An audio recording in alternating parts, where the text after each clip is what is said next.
You who are following, you can see that the Pope's coffin is now departing Casa Santa Marta, his home for the last 12 years, and leaving the Vatican, and the procession to St. Mary Major is beginning.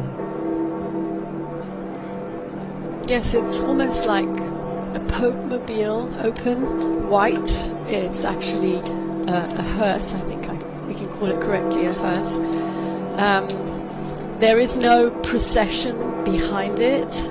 We've been told that the indications are that it will drive at about 10 kilometers per hour, so it should take about half an hour to reach St. Mary Major. Perhaps for security reasons, people have been asked not to walk behind it, but they will definitely be lining the streets. And we've seen some of the images of the entirety of the route that you described earlier. Thousands and thousands of people have taken to the streets to say goodbye for the last time, and of course everyone will be able to visit St. Mary Major and visit Pope Francis's tomb. But this really is, the day that we are dedicating to him to say goodbye. And Rome, and not only Rome, the faithful have really come out for that. Very symbolically also, we know that a group of mostly poor people who are assisted by charities will be at St. Mary Major to welcome him to his final resting place. The Pope of the peripheries, the Pope of the people, is very aptly receiving his last embrace from those whom he loved the most, the smallest, the weakest, the last in society. We see the whole entourage there from high above. Now they've just exited Vatican City. They're on the avenue here that leads to a tunnel that then crosses over the Tiber River and will take them into the historic center. People lining the streets there, and we've had plenty of reports of people lining the streets across the city since this morning. So while many were crowded into St. Peter's Square, which had at least around 50,000 until they had to kind of close it off due to the numbers, and then so many hundreds of, 150,000 others in the avenues surrounding the area. We have many people as well, in addition, lining the streets here, the sidewalks, to pay their final respects to Pope Francis and the entourage here, moving at a pace that gives people time to take in the moment as it happens. And these aerial images that were being shown are really quite impressive. They're beautiful. You can see the car carrying the Pope, and then above what I believe to be the Vatican Gardens, the Pope's Gardens, this beautiful green area which I'm sure he must have wandered through so often. And it's beautiful to have them both together as he makes his way to St. Mary Major. There really are a lot of people out there. You can hear the applause as he makes his way down. You were saying, Francesca, the Vatican Gardens, which he probably walked. I thought it very beautiful that in the Rogito, the last act, which they placed in his coffin, there was a summary of his life and who he was and his pontificate. And in particular, he was described as a simple and popular pastor in his archdiocese in Argentina, who traveled far and wide by metro and by bus, living in a flat, preparing his own food because he felt like a normal person.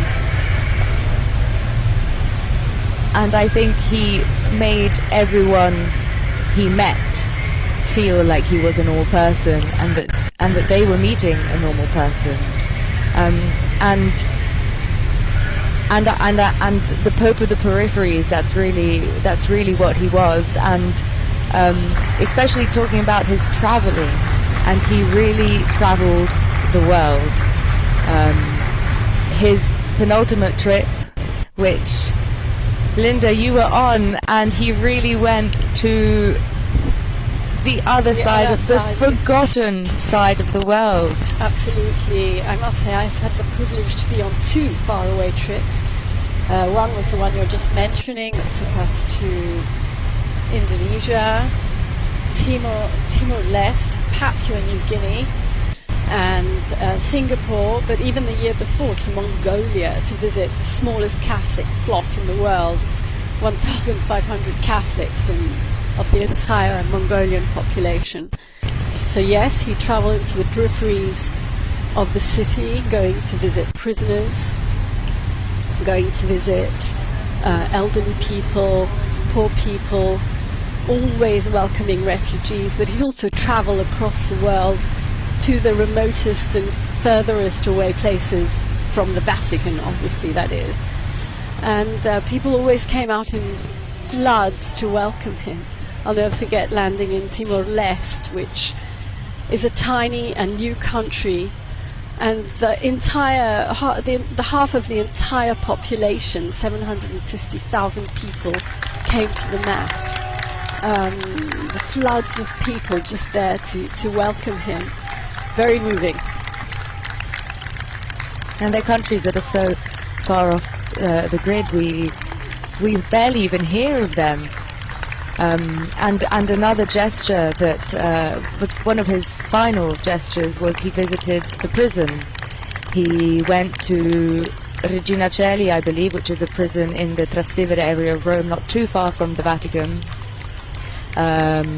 And it's a symbolic gesture that he does every year at Easter, and of course with him having been unwell, we weren't sure whether he would have done, and the fact that he did meant so much to prisoners worldwide, but all marginalized people. And I think the Pope himself said, you know, it could have been me, it could have been anyone in your position, and that awareness that he had and that he transmitted to the people who were suffering the most, I think is one of the greatest legacies that he could be leaving behind. And it's really fitting that the people who will welcome him and say their goodbye at St. Mary Major are, as you've mentioned, the people who've suffered, the homeless, migrants, people who are marginalized. So people who've met him before as well. We've been told around 40 of them will be there. There might be more or less, but some of them have actually met Pope Francis, sometimes before going on an apostolic journey, or during religious feasts. He would have them over at Santa Marta and meet with them, just to... He's crossing the bridge. He's crossing the Tiber. We see, yes. Yeah. This is the beginning of the Via Corso Vittorio Emanuele. He's passing here. Some very symbolic places. Indeed, and he's just, as you mentioned, crossed over the river. We saw that beautiful drone photography and that live video that we'll have more of here. And yes, it's remarkable also. It's the first papal funeral, can we say, with this advanced technology, digital technology, that is really giving everyone the possibility to almost be there. Indeed, for our television viewers, they're seeing an incredible view, bird's eye view, literally, of the of what's happening, and it gives you a sense of context in a way that's revolutionary, I would say. We have, of course, a vehicle preceding the entourage, or the procession. The procession, and you can see all the crowds of people on either side of the street as they wave there. And again, it's particularly poignant and touching that, again, he'll be welcomed by the people he's always reminded us not to forget, the ones who need our help, the homeless, migrants, and refugees. And I must say, in these days in which tributes have been pouring in, again and again I've been hearing he was a voice for those who had no voice. So hopefully that voice will continue to resonate. Well, right until the very end, his final appearance on Easter Sunday, he dedicated his words, his Urbi et Orbi blessing, which someone else read for him, but he dedicated it to the people suffering war, and he has always been a voice for the people in countries where everything is being destroyed by arms. Pope Francis has been number one advocate for disarmament. He's been the number one advocate for solutions to be reached, for diplomatic talks to take place. He has reiterated every time he made an appeal that war is a defeat. It's become a slogan. You have read so often for him at the general audience, which is always an occasion for him to reiterate this appeal. And Francesca, you wrote that lovely farewell that we published on the web about the Pope of Peace, which particularly, I think, resonated with you. I have to say that one of the things I learnt reading at Pope Francis's audience is that his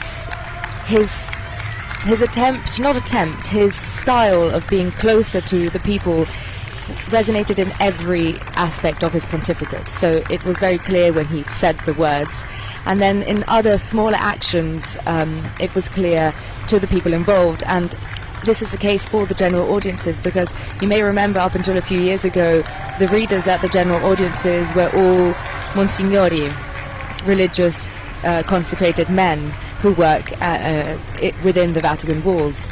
And Pope Francis changed that, and the readers became people like me.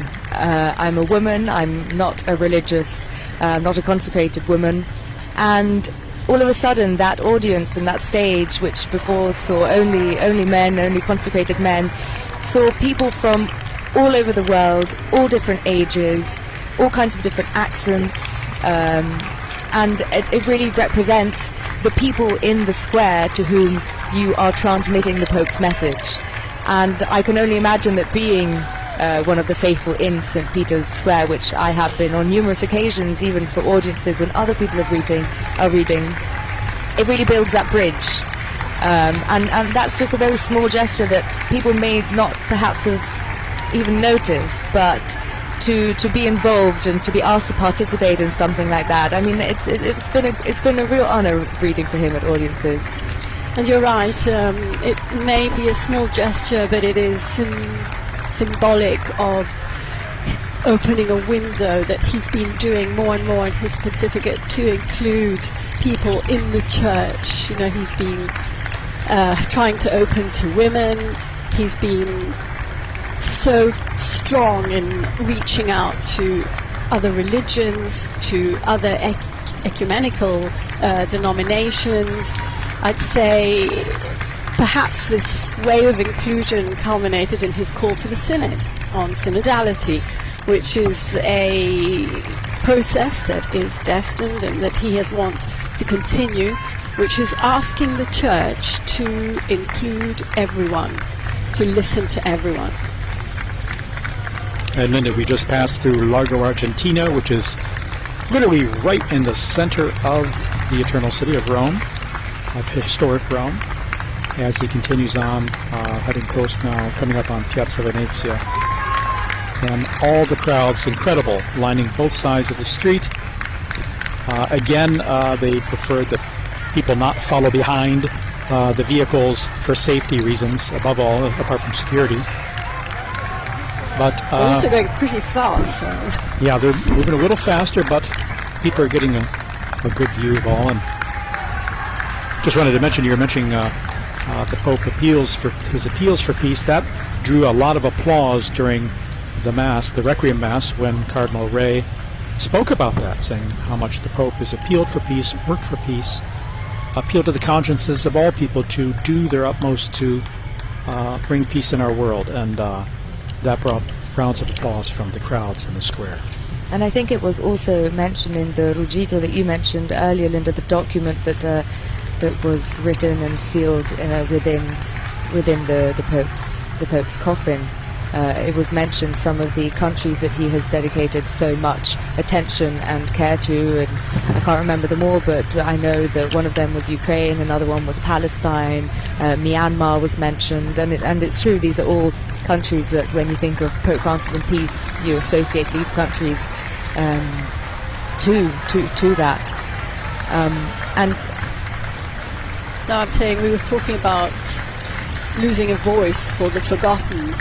He was the only world leader who would never forget to mention ongoing conflicts that are completely out of the mainstream media. Myanmar, as you just mentioned, Sudan, the difficulties in South Sudan, Haiti, yes, and countless. The list is really unfortunately there are so many that we don't talk about as much as we should. Here we are in Piazza Venezia. This is the altar to the fallen soldier. And there are people all going all the way up the steps. Big crowds there, big crowds. The larger area open there. And now we're going to start going down what is personally one of my favorite places in Rome. It's the road that runs through the Roman Forum with Imperial Rome on both sides. There we've seen a lot of construction. They're extending the subway line, hence all the construction equipment there. But can I say Rome is becoming more and more beautiful as works are ongoing to bring out its best, and there's so much. It's layers and layers of history. I always think of how much Pope Francis loved being among the crowds, and in a special way he's here with everyone turning out, and his spirit is present here in a way in greeting and blessing the crowds, I'm sure. It's so lovely also that he wants to be, that he obviously feels Roman. He's Argentine, but he's Roman. He's the Bishop of Rome. He's said it so many times. And his devotion to the Salus Populi Romani is so significant as well. Even his parish visits that he would make on occasion, he would go to the most remote parishes, the ones really on the outskirts of the city. The idea being to reach out to those who may have the least chance of seeing him or expecting to see him. That was his style. And he'd go without a prepared text to engage in real conversation.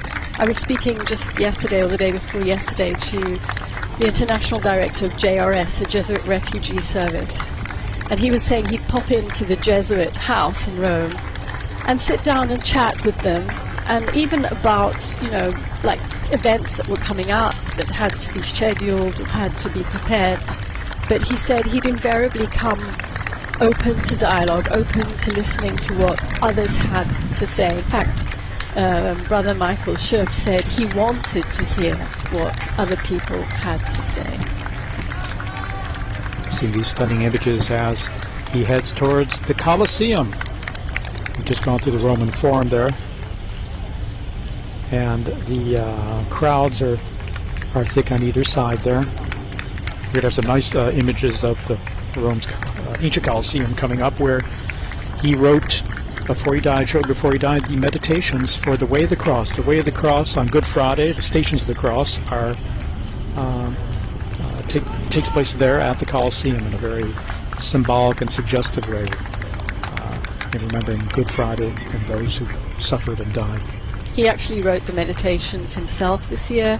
Very often they are written by groups of people, like symbolically, like by widows or war veterans or refugees. This year he wrote them, and he dedicated this year's meditations to the need for just economy, for the need to bring global justice to every person, every human being in the world, as we are called to recognize the inherent dignity of all.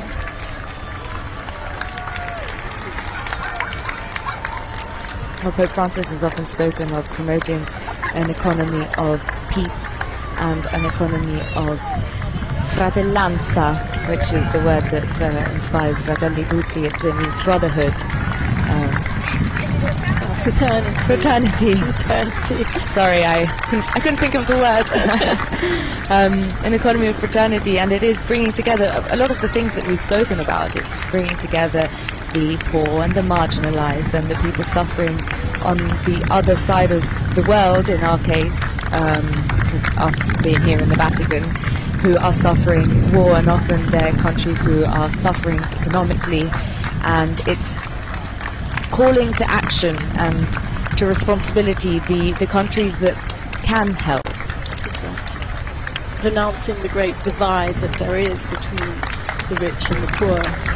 How often has he said all the food that gets thrown away by affluent societies would be more than enough to feed the millions and millions of hungry people in the world. And here we have a view of the Colosseum as he goes up via La Bicana.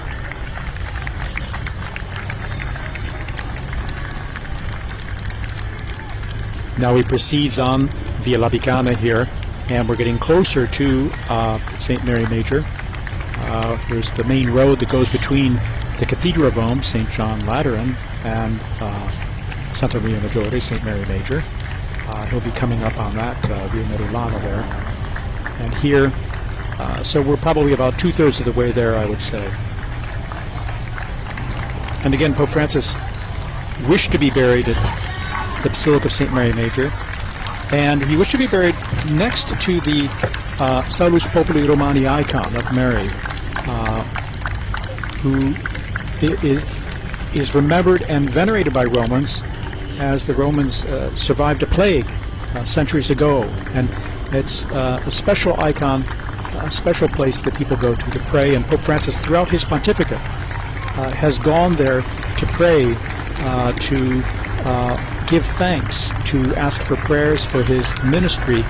So he's been very dedicated to Our Lady, and in particular this icon there in the Basilica, and he will be buried next to that chapel where the icon is located. He wished to be buried next to it and not inside it, where there was a possibility, saying, no, I wish that people, when they go to pay homage to that icon, that they see only that, and they don't go there to go see a pope. So for that reason, he wished to be buried next to it in a space that is just perfect and appropriate, a simple space where we'll be seeing shortly where it will happen. We take it for granted that most popes are buried in the Vatican, and I think most of them are. I think there are about 90 popes in the Vatican grottos. But it's actually not uncommon for a pope to ask to be buried outside the grottos. But the last pope to be buried at St. Mary Major was Clement VI, who was laid to rest there in the 17th century. And other popes are buried in St. John Lateran, and even in places outside Rome.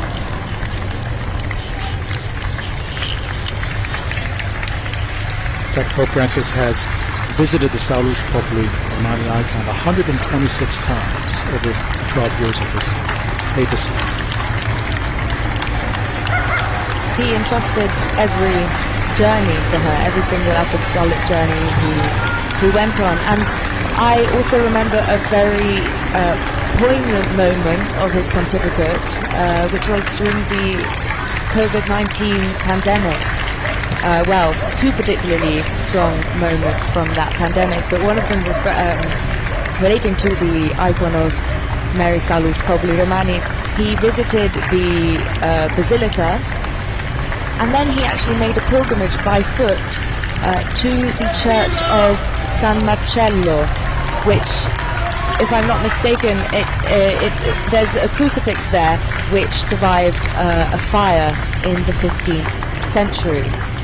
And that was a particularly poignant moment because there was this empty Rome, and Pope Francis was walking down Via del Corso, which, for those of you who don't know, Rome is the biggest, most important street, I'd say, of Rome, which leads from Piazza Venezia, which the Pope's funeral procession has just passed through now, up to Piazza del Popolo. And just these images of Pope Francis walking down this empty empty street, and obviously to bring his closeness once again to the people suffering all across the world. And there was another moment like that, which was the Statio Orbi, which I'm sure you both remember.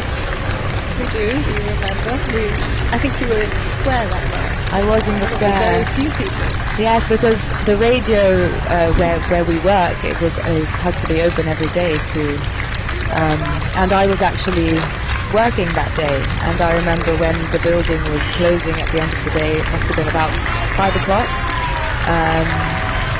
Pope Francis was just about to go out in the square, and Rome was empty in that case as well, and I made my way up Via della Conciliazione to the square, and I just remember it was raining. He had that crucifix of San Marcello with him in the square. Yes, he did. See, it all comes together. It seems like such a long time ago. It really does. And our television viewers here can see we're back in the sunshine there. We're just on the Via Medulana. We went through a tree-lined avenue, very pretty. And again, crowds on either side as the street and sidewalk area opens up. More and more people are packed in there too. Now I know they're going to close the images once he arrives in front of St. Mary Major. He will be carried into the Basilica, but it's going to be a private ceremony there. So we're actually seeing the Basilica right now. He's almost there. Is very He's close, very close. Oh, here he comes here. now. Here he is. The images are being shown from the Basilica, Basilica. and he's arrived.